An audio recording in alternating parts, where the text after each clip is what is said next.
नाज़रीन, अवामी न्यूज़ में खबरन जो सिलसिलो जारी है। इन वक्त असीं तव्हांखे कराची खां ख़बर ॾींदा हलूं त मलीर में निजी कंपनी जे इंतज़ामिया पारां पोरियतनि खे नौकरियुनि तां जबरी बरतरफ़ करण ख़िलाफ़ पोरियतनि जो गेट आॾो एहतजाज। इंतज़ामिया ऐं पोरियतनि में छिकताण पुलिस पोरियतनि ते कड़की पई। केतिरा ई पोरियत ज़ख़्मी थी पिया आहिनि।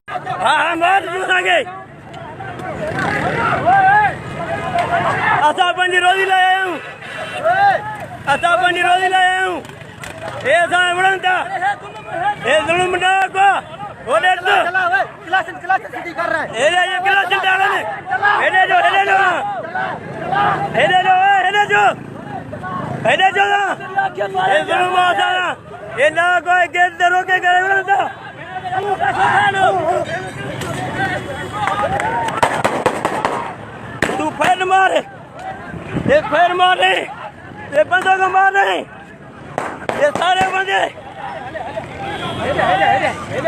जो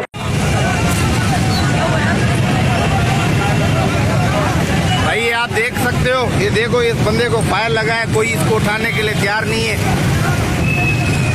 ये देखो पथराव हो रहा है पुलिस के ऊपर। ये बेस कॉलोनी के आगे फायर हो रहे भाई।